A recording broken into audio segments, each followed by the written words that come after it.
Coming up on Chapman News, day 16 of the war in Ukraine as Russia targets civilians with heavy bombing, and the refugee exodus grows to more than 2 million. And we come to you live from a local gas station to get a closer look at how the war is affecting oil and gas prices here at home. Mlb Lockout? More like MLB Locked In. An agreement has been reached after 99 days of the baseball work stoppage. From Dodge College of Film and Media Arts, this is Chapman News. Good afternoon and welcome back to this week's edition of Chapman News. I'm Anna Montemore. And I'm Luke Evans. We begin this morning with breaking news in Ukraine. Thousands of Ukrainian civilians and soldiers are dead. Up to 6,000 Russian troops are dead. 50 children are dead. The war on Ukraine only gets more grim by the day.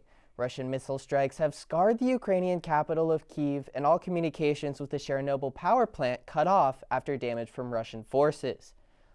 Imagery showed the Russian military convoy near the Ukrainian capital Kyiv may be regrouping, but just this morning, news broke that 3 Russian airstrikes in Dnipro, Ukraine's 4th largest city, had hit near an elementary school and killed at least 1 person. With Dnipro's status as a major industrial hub of Ukraine, it doesn't look like Vladimir Putin is letting up anytime soon. As fighting continues, the war intensifies on the economic front, with more and more sanctions against Russia. Just this morning, President Biden announced further sanctions against Russia for importing and exporting luxury goods, from caviar to vodka. Putin accuses the U.S. of trying to wreck the Russian economy and vows to fight on. But just what effect are these sanctions having? I took a closer look.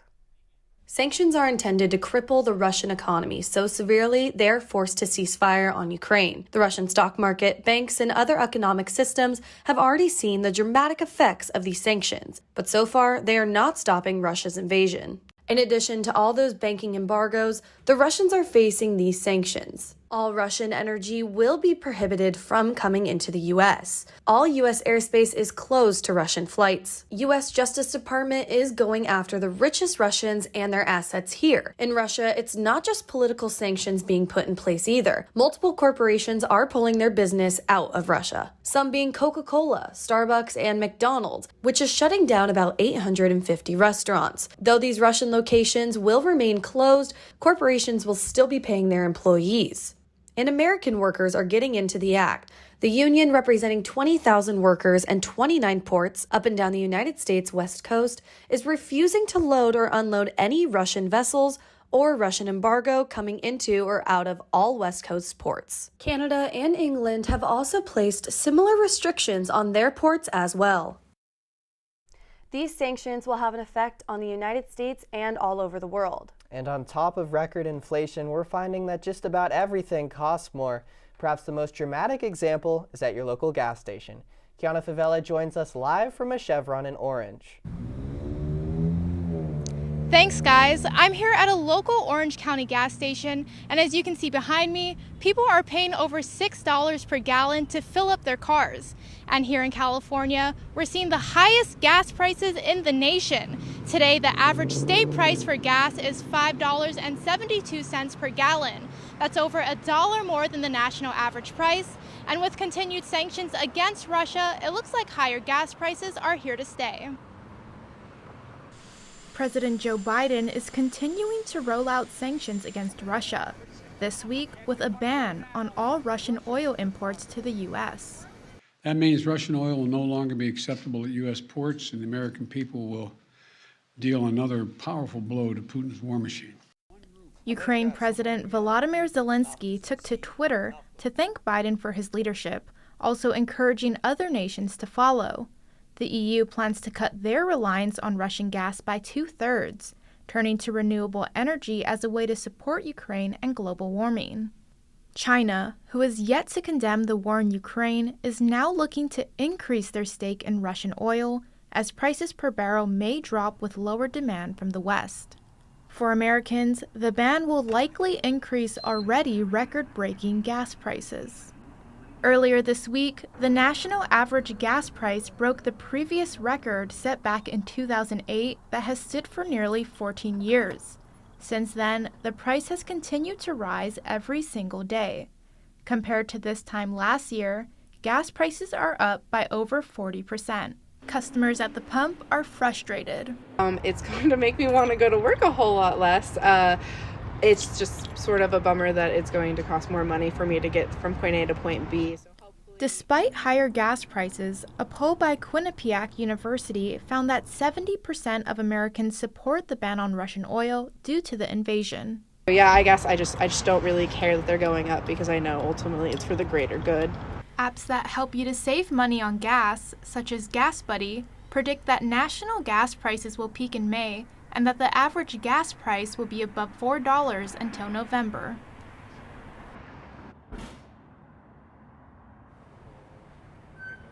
Here in California, though, gas prices are going to be even higher, as we're already seeing it well above that $4 range that the rest of the country is averaging. I'm Kiana Favela, reporting live from Orange County for Chapman News. Back to you, Anna.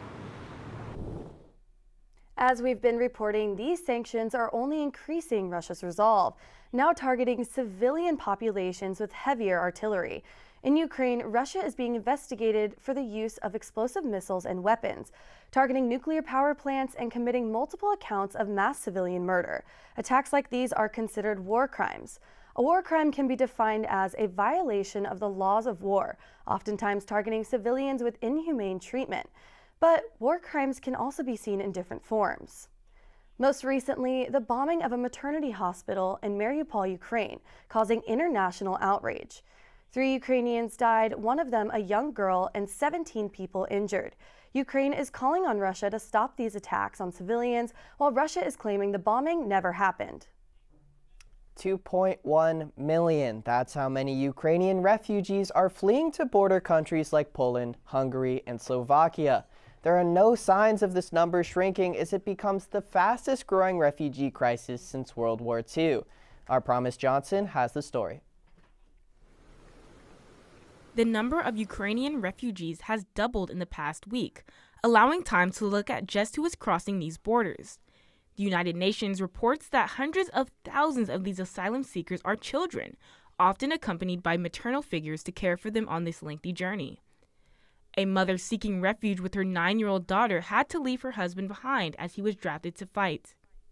I cannot tell you how it's difficult, this feeling. Feelings that you lose your life, you know. Older Ukrainians may not be able to make the trip, which can be up to thousands of miles long, lasting hours or days. The average temperature in Ukraine has been the low 30s. As countries like Poland admit millions of refugees, there are questions about just who they are admitting. There are reports from news organizations and refugees themselves that people who are not European or not white are not getting the same welcome. While these claims are being denied by European immigration officials, eyewitnesses haven't stopped sharing their experiences. Tens of thousands of international students were in Ukraine during the invasion. One African medical student was stranded after trying to ride a bus into Poland. They're not allowing the blacks to get on board. So if you're black and then you go there, you're wasting your time.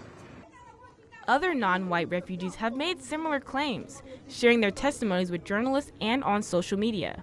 The extent to which border countries are opening their arms to Ukrainian refugees is unprecedented, but there's a call for that same generosity to be outstretched to everyone. I'm Promise Johnson, reporting for Chapman News. And support for Ukraine isn't only coming from Europe. Flag manufacturers in the U.S. are trying to keep up with the growing demand for Ukrainian flags.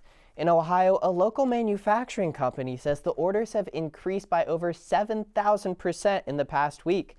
The colors blue and yellow are popping up across the country as Americans show their solidarity against the Russian invasion.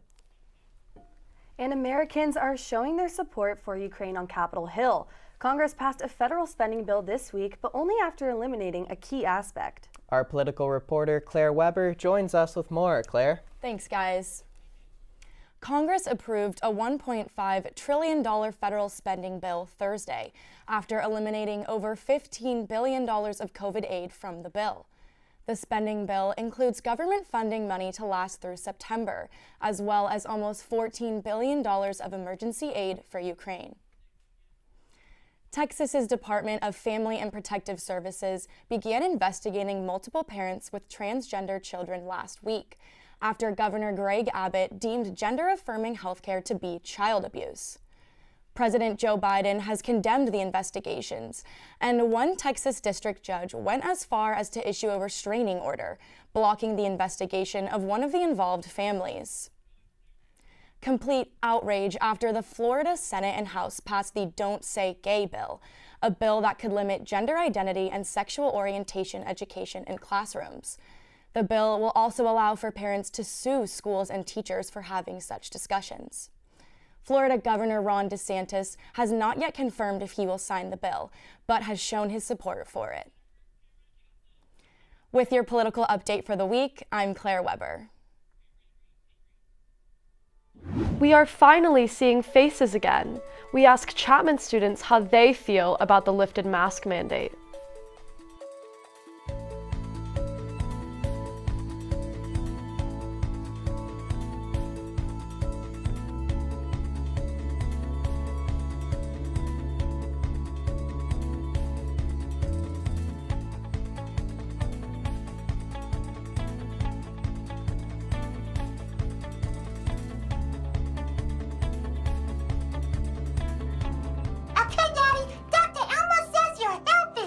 Oh, well, thank you. Our children and families want us to be healthy. That's why I and lots of other grown-ups got the COVID-19 vaccine, so we can stay healthy and get back to the moments we miss, like seeing our friends and family. There you go, Daddy. For a healthy checkup, a sticker. Oh, thanks, son. With free COVID-19 vaccines, sunnier days are ahead. Visit getvaccineanswers.org. I'm Caroline Applegate, COVID Report. Today marks 2 years since the World Health Organization announced COVID as a global pandemic. In fact, worldwide, COVID deaths just surpassed 6 million. But that number may be low. Many countries do not have the resources to keep accurate counts. With numbers decreasing, many countries, including our own, are relaxing standards on masking. Our Adrian Mitchell takes a look at the future of masking. We're starting to see faces again. All U.S. states are lifting indoor mask mandates despite more than a third of the country not being fully vaccinated. COVID cases and hospitalization rates are falling nationwide, but science may not be the only contributing factor to the lifting of mask mandates. Infectious disease expert and contributor to Chapman News, Jarek Lamb, thinks the mandate retraction may be 40% science and 60% politics. I would say that the midterm elections are coming up for a lot of politicians, and also local and national elections are happening. So I think it has to also do with societal fatigue with the pandemic. Dr. Lamb says we should still remain cautious. She explains masking is like wearing a seatbelt on an airplane ride. The seatbelt is only required during takeoff, landing, and turbulence, and it's up to the individual to decide whether they want to wear the seatbelt when the seatbelt sign is turned off. Right now, there may not be a high chance of turbulence, but it's better to err on the side of caution and fasten our seatbelts or wear our masks. Unfortunately, we don't have a captain with us all the time to kind of usher everyone into one safe place or to give a common message. Now it's up to the individual citizen to be their own police person or sheriff to basically take care of themselves. And now, about 2/3 of the U.S. school districts are mask optional. The California school mask mandate is set to expire today, meaning next week schools across the state are going to look a little different. Here at Chapman University, the mask mandate has already been revoked, meaning it's up to the individual to decide if they want to wear a mask or not. Before retracting the mask mandate, Chapman surveyed students and staff and found that 60% of respondents were comfortable with no masks inside. But according to COVID Clear security guard Rudy Rodriguez, over half of the students coming into Beckman Hall are still wearing masks. At this time, we're looking at approximately 60% wearing their masks, 40% not. And they seem to be content both ways. One student interviewed says he plans on wearing a mask to some classes and not others, based on the professor's preferences. I totally understand anybody in the community that feels like the mask should be mandated.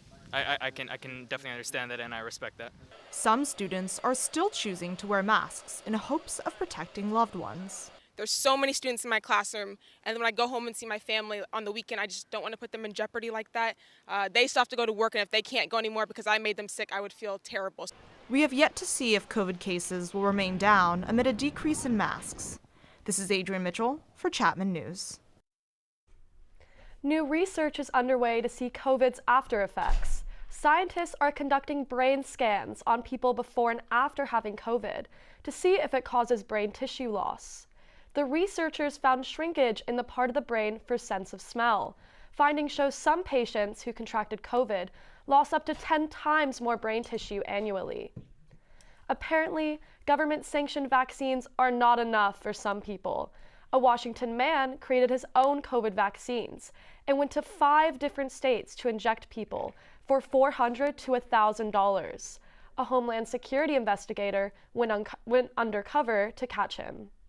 One of our undercovers was in charge of a ring of prostitutes and was happy to vaccinate them in exchange for services. The man has now been sentenced for 5 years probation. But there's good news for Americans. The Biden administration is now sending more at-home COVID tests.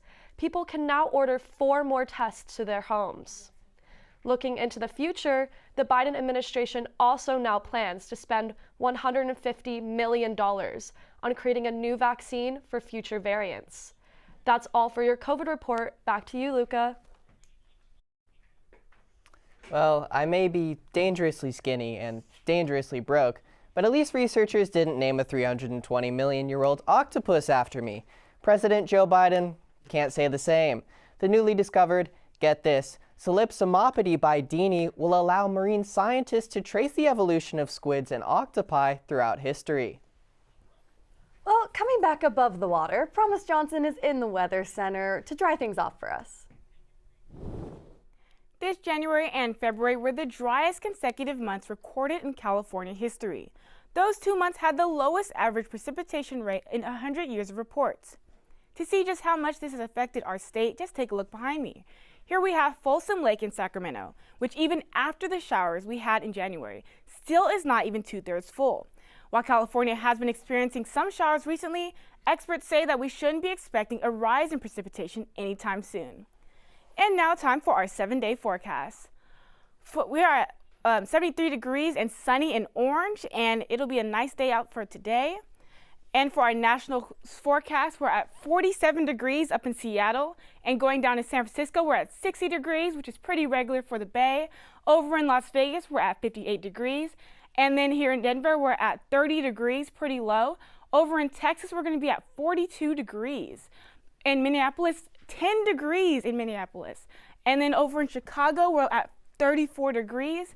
And all the way down in Atlanta, we'll be at 54. Miami's at 83 degrees, pretty high considering. And over on the East Coast, we're at 50 and 56 degrees.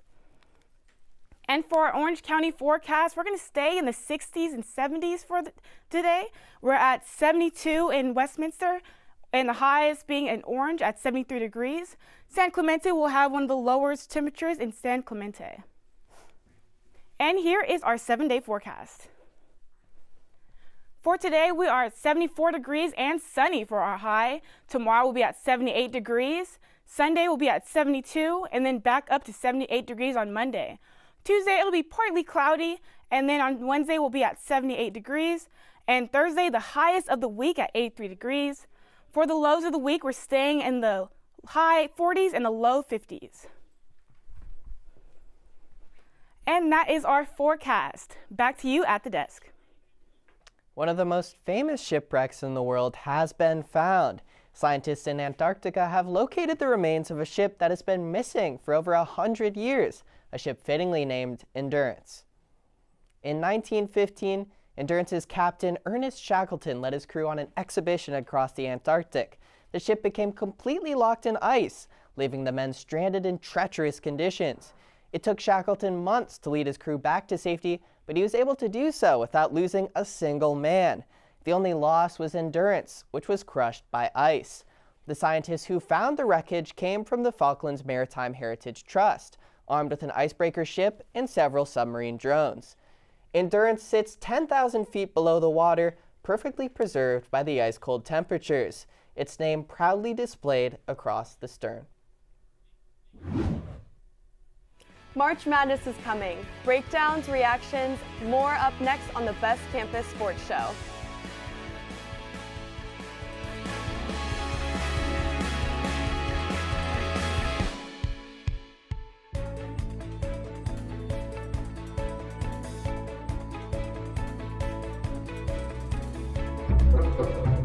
They call me Maxie, but I prefer tripod. I was your above-average four-legged homie and then wham bam minivan. Some people pity me. Now that's lame. I still run, fetch, and swim. And the ladies love me. I'm the ultimate wingman. Just don't ask me to high five.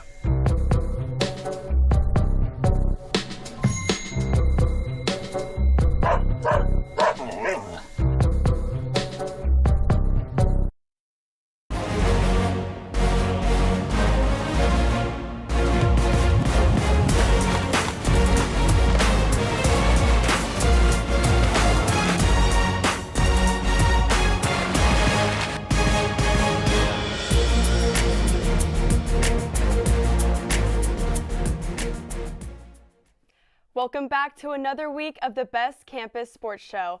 I'm Alexis, and we're here to get you ready for a special kind of madness and shout out our very own undefeated softball team. But first, a huge update on the MLB Lockout. The update is, well, there is no lockout anymore, and that's music to baseball fans' ears. Baseball is back. After months of negotiations between Major League Baseball and the Players Association, a tentative agreement was reached and fans should be seeing a full 162-game season set to start April 7th. I can't wait to get back to the Angels Stadium and watch the showstopper Ohtani hit some home runs. On to college sports. Chapman's softball team has been on fire. With 13 wins so far this season, let's take a look into how new additions to the team have brought them the victories. A winning streak of 13, including 5 shutouts this season, have the undefeated Panthers on top of the SCIAC standings. Freshman pitcher Jillian Kelly has led the team to many of these victories and has been awarded SCIAC Pitcher of the Week 3 times. I mean, I expect the same for the rest of the season. I don't want to lose any games, and I don't expect us to lose any games. I feel like everybody has that confidence that we're going to win everything, and we're going to go to nationals and win that too. That's our goal. Although this season is only a third of the way through, a championship is in sight because of the team's dynamic pitching duo of Jillian Kelly and Simi Lars. I think our styles are pretty different, and the fact that she's left-handed, I'm right-handed, and I think that does benefit us a lot because I think since we are so different, we are able to work really well together. The two feed off each other and the team's energy, expressing that because they are so close off the field, it has led them to have winning chemistry during competitions. Girls who maybe aren't playing one game, they're still always out there cheering on their teammates, and I think all of that really helps to get everybody lifted up and in good spirits. Head coach Janet Lloyd says that she sees similarities in this season's team to the one that won the national championship in 1995. We've won a national championship. We've had the highest GPA in the nation twice out of 415 teams. Our goal as coaches is to do that in the same year. The players and coaches agree that this team is supporting each other's success and having fun doing so. 26 girls on one team is a lot, but they get along great and they're all doing what they're supposed to be doing. We don't have any drama. Panthers will play Occidental today and are looking to sweep conference competitors for the rest of the season. Chapman! Finally, it's March, and you know what that means. It's time for some madness. March Madness. Unlike most college students, Blake Kaleghi, a junior data science major at Chapman University, might not be sleeping in much this spring break. He's planning on heading to Hawaii with his girlfriend of 3 years to visit her family, but games in college basketball's March Madness could be airing in the early morning when adjusting to Hawaii time, and Kaleghi doesn't want to miss a thing. If somehow there's a game at 7 a.m. in Hawaii, I will be getting up for it for sure. Kaleghi is one of many excited for this year's version of March Madness, the name of the wildly popular college basketball tournament that extends through the spring with games all day. It's one of the most exciting times of the year in sports, featuring highlight dunks Oh my goodness! and buzzer beaters galore. Sox for the win! Selections for the men's tournament based on programs' performance during the regular season in their respective conferences will air on Sunday. Gonzaga is the top-ranked team heading into the tournament on the men's side, while South Carolina is the front-runner on the women's side. Kalegi, though, has bled Kentucky blue ever since growing up, his mom's alma mater. I'll never switch up. I personally can't. It's just like, it's in me, kind of like how all my other teams are just like run through my veins. They run through my veins. He went to their championship run in New Orleans when he was 11. I was like sweating. And he'll no doubt be sweating again this year, hoping his Wildcats can make it back to the top. For Chapman News, I'm Luke Evans. In one of the strangest recent stories to emerge in the sports world, WNBA star Brittany Griner has been arrested by Russian authorities after custom officials allegedly found cannabis oil in her luggage. She was first detained on February 17th, but the news just broke last week and little is known of her whereabouts. In Russia, an illegal border crossing with narcotics can result in up to 10 years in prison. It's a scary time for Griner, trapped in Russia amidst the invasion and the world's tensions coming to a head.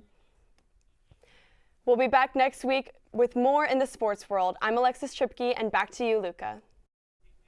And this talk of college pride, I can't help but wonder, where's Pete the Panther in all this? Right. Well, that's why Chapman is giving Pete a makeover, having students vote if they prefer Proud Pete or Playful Pete. Students, you only have till 5 p.m. today to vote.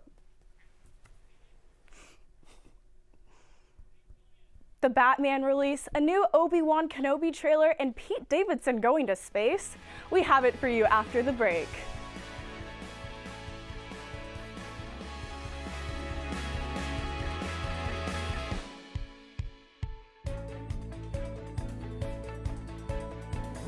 The black truck? Hey, Christina from accounting. Yeah, hi. Hey, I used to date a girl named Christina. Oh, really? Yeah, and then she dumped me for my best friend. You want to see some photos of them that I took? I don't. I thought we talked about this, buddy.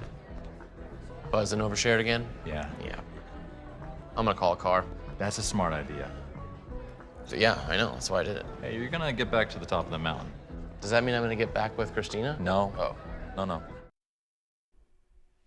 Hey guys, it's Jalea, and welcome back to another segment of Jalea's Juice, where I break down the latest news in Hollywood for you and make it just a little bit sweeter.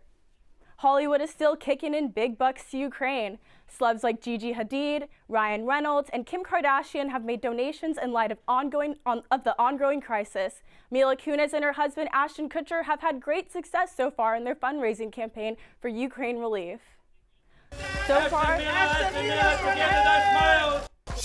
far, the couple has raised over $18 million on GoFundMe, and their goal is to raise $30 million for Ukraine. They have vowed to personally match up to $3 million, and the proceeds will go directly to Flexport and Airbnb, as those companies are on ground providing immediate relief to Ukrainians. The 38-year-old actress was born in Ukraine. In a video posted by GoFundMe, Kunis talks about her birthplace. The people of Ukraine are strong and brave, but being strong and brave doesn't mean you're not worthy of support. We need to support the people of Ukraine. Former Empire actor Jesse Smollett will face 150 days in prison for staging a hate crime against himself in January 2019. While Smollett's claim of prejudice was false, Black Panther director Ryan Coogler's wasn't. Coogler was handcuffed while withdrawing money from a bank. Police say they thought he was a bank robber. And as we predicted last week, the new Batman movie starring Robert Pattinson, Zoe Kravitz, and Paul Dano is booming at the box office. The blockbuster earned $128 million in its debut. So if you're planning on going this weekend, you might want to get your tickets early because it's projected to be the fourth film to earn $200 million within the last 2 years. And now it's time to juice it up with a fun fact. Andrew Garfield, who played Spider-Man, Robert Pattinson, who's the new Batman, and Charlie Cox, who played the Defender, were all roommates in London before they started their acting careers. I remember during my sophomore year of college, my roommates and I forgot to pay the electricity bill, and that was the darkest day of our lives. And speaking of dark, Pete Davidson is in talks to explore dark matter by possibly going into space with Jeff Bezos later this year. Bezos completed his first mission on the Blue Origin rocket earlier last year with his brother Mark, 82-year-old astronaut Wally Funk, and 18-year-old Oliver Damon. And although the deal with Davidson hasn't been finalized, I'm personally excited for all of the funny SNL content that could come out of it. Davidson will be exploring this galaxy, but in another one far, far away. Obi-Wan Kenobi is making a return in a recently released trailer for a new Star Wars show, Obi-Wan Kenobi. Viewers can expect to watch the series on May 25th on Disney+. And that's all the juice that we have for today, folks. Stay tuned next week for something a little sweet. I'm Julia Gillums. Back to you. The science community is making waves as they have discovered a living rainbow in the Maldives. A rose-veiled fairy wrasse fish known to brighten the ocean's twilight zone with its rainbow scales. The fish is named Serhilibris finifenma in honor of the national flower of the Maldives, the pink rose. And as we wrap up today, we want to acknowledge the brave and courageous women and children of Ukraine for International Women's Month. While fleeing Ukraine, they have protected their children, their country, and stood proud for their home. The Ukraine government has a decree which prohibits men aged 16 to 60 from leaving the country, meaning those fleeing Ukraine are mostly women and children. On International Women's Day, Ukrainian President Zelensky spoke about how it is normally a day of celebration, but this year it's hard to celebrate among the death toll. Instead, it is not a day of celebration. Now, many women have also taken arms against Russia. According to Ukraine's military defense, nearly 23% of their military ranks is comprised of women. These women are from all walks of life, from Miss Ukraine to a 79-year-old woman who volunteered to help. She just learned to fire a gun, and it is her dream to fight for her country. Every one of these women is making a difference. And before we end our show, we want to congratulate a special someone. Our very own Luca Evans has made the front page of the LA Times. Thanks, Anna. It's a really inspiring story about a high school basketball team. So if you're interested, go and pick up a copy. Well, we sure did, and us at Chapman News like to congratulate you. Well, thank you. And that's all we have for this week. Be sure to check out our YouTube page at chapmannews.tv and make sure to follow us at Chapman News. I'm Luca Evans. And I'm Anna Montemore. Make sure to set your clocks forward this Sunday for daylight savings, and we'll see you next week. Same time, same place.